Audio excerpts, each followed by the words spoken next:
my name is Kirk Reagan, and I'm from High Flight Financial. And today I have a very exciting video about how you can go from being an E1 to being a multi-millionaire. So if you're thinking about enlisting, you're about to enlist, you just enlisted, or you're a leader in the United States military and you want to advise your junior enlisted on how to do savings in the United States military, well then please pay attention because I've got a great video for you today. All right, so here I am in my financial planning software here called Right Capital. And here I've got my new client named E1 Millionaire. And so as we can see, this E1, he is going to be 18 years old, just swore in today. He's got an amazing $0 to his name, and we're gonna start him out and see how he does here. So let's look at what his income's gonna be. So starting salary here from an E1 is going to be $27,828. He's going to serve for 20 years, so he is going to retire. I have him retiring as a master sergeant, and so I went through the charts there to see how much his income would rise from an E1 to an E7 over 18 years, and I came up with a figure that was 2.5% less than the 7.3, so looking at 4.8%, and then I added 2.5% for inflation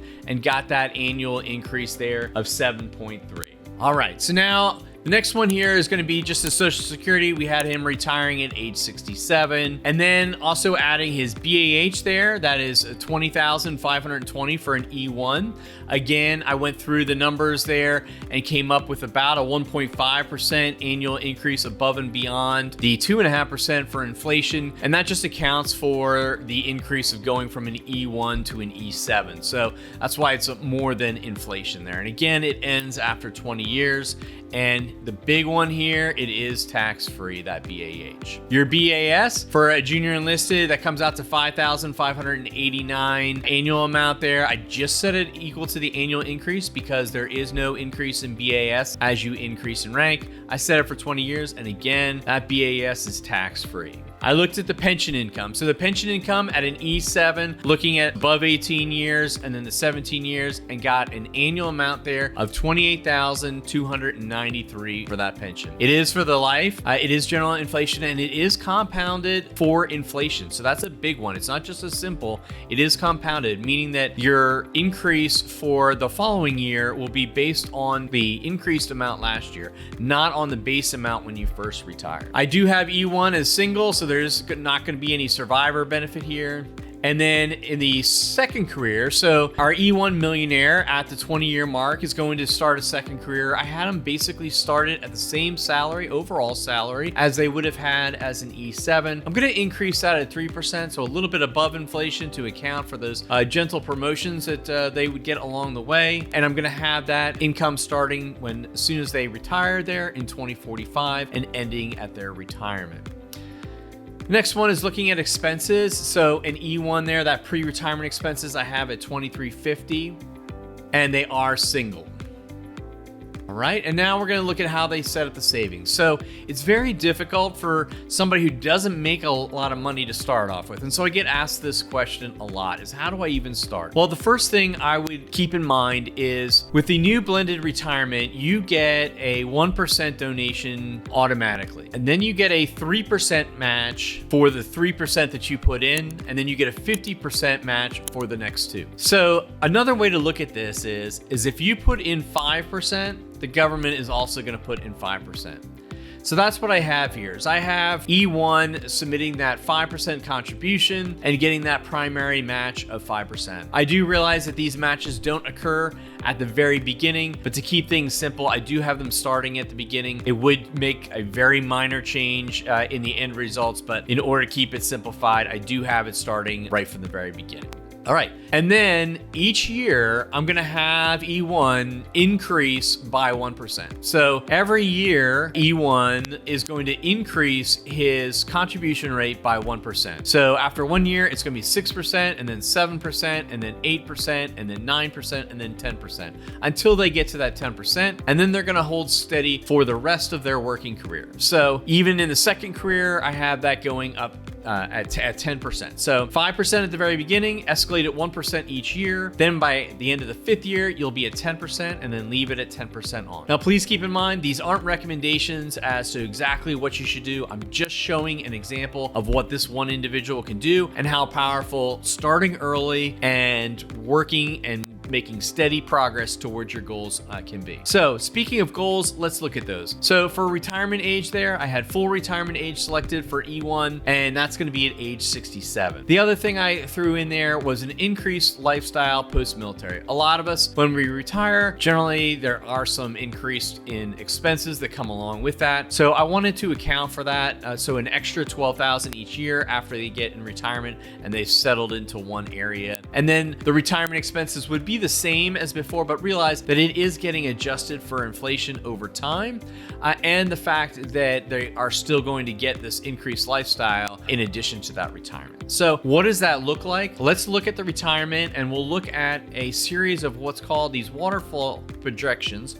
So in this year, when E1 is 18 years old, he's going to be getting that salary, and the other income there is broken out by BAH and BAS. And if you look at that housing, basically I just assumed that they were going to spend that entire BAH on their housing.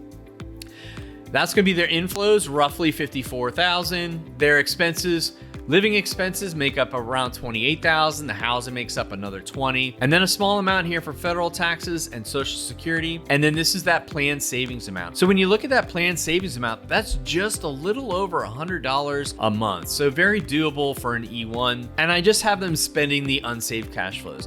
Now, if you save these unsaved cash flows, you could end up with a lot more than that $2 million, but I assumed that they were going to blow it on whatever video games they wanted to play or fast food they wanted to eat. All right, so we're going to look at this kind of a year by year. If we look at the next year, again, because they're getting those increases in inflation and they're only upping their planned savings by 1%, there is a little bit left over. And I am going to assume that they continue to spend those unsaved cash flows because their lifestyle creep is just going to continue a little bit. So I do allow for them to continue to spend that. Again, we continue up. Let's look at the 5-year mark there. So in 2030, that will be 5 years in. So now that planned savings is all the way up to $39.58. So they didn't lose any income coming into their bank account. It's just every year when the COLA clicked in, they just, instead of taking that full COLA adjustment, they took 1% of that and increased their contribution to the Roth 401k instead of going straight to their bank account. So this is an easy way to soften that pain of those increased contributions. But E1 is still spending that unsaved cash flow. So that's an extra $500 a month. That's a significant amount there. If we now look at the 10-year mark here, again, now that unspent is all the way up to 17. The planned savings all the way up at $5,600. We're almost up to $500 a month there by year 10. And that's where we're at. We're 10%. So we're going to keep that going. We're going to look at the year right before they retire. So they're at age 37, their salary, the other income, again, that's BAH and BAS. And then look at that. Unsaved cash flows, almost $30,000. So you're looking at over $2,000 a month in extra savings. But E1 is now socking away over $10,000. Now realize these are in future dollars, but that is still a nice planned contribution there for E1. So now we're going to go on. E1 is now retired. He's on to his second job, and that's just a straight salary from that second career. And here's that pension kicking in. And I didn't include any VA disability in this, so keep that in mind. That could also add on here. And then we're looking at the expenses. The expenses here are going to be $80,000. Again, that's that living expense, a housing expense. And now here in the goals, here comes that increased lifestyle post-military. So you're looking at $23,000 plus these unsaved cash flows. You're looking at an extra $36,000. So very nice bump up to these kind of original living expenses. Taxes are definitely going to take a big bite this year because they're now no longer getting that BAH or BAS tax free. So we have to keep that in mind. As we continue along, things are just going to gently change over time, but there really isn't any significant changes along the way, all the way until they get up to retirement. So let's look all the way at retirement there. All right, so here's age 66. That salary, again, this is going to be in future dollars, but almost $300,000 and look at that. They're going to be having that unsaved cash flows of 28 and 62. They're looking at almost $90,000 in spending money there. All right, so now we're going to go and look at retirement here. So claiming Social Security at age 67. That Social Security, again, in future dollars, is going to be about 102. You add on the pension, but realize now they are in retirement. So they no longer have that second income. They are going to have a net negative cash flow here of $90,000. Now, it does include this still increased lifestyle post-military, so keep that in mind. And then as we go along, again, not much is going to change. And again, keep in mind, I also didn't include any house purchases or anything like that. They're going to continue to rent for the rest of their life. If you do a house purchase, that could make things better in the long run. But now let's look at some analysis here.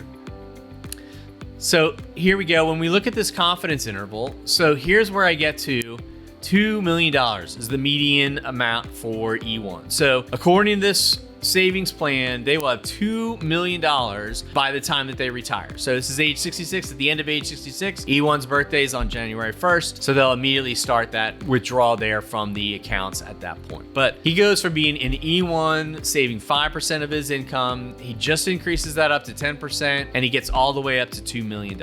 So let's play with some details here. And right now, E1 has a 99% chance of success. And at the end of the current plan, which is at age 90, in future dollars, he would have roughly just shy of $1.2 million. Okay, but what I want to do is I want to focus here. If we look at here at E1's retirement age, 67, keep in mind that the average 18-year-old male is only going to live to age 79 by actuary tables. If I plug that in and refresh it here, now we're gonna see that at the estimated actuarial life expectancy here, he'll end up with 1.8 and have a 100% chance of success. So keep that in mind. They're not gonna be down at this 1.2 in most likely, but I do like to plan conservatively. So I'm gonna throw that back to 90 here.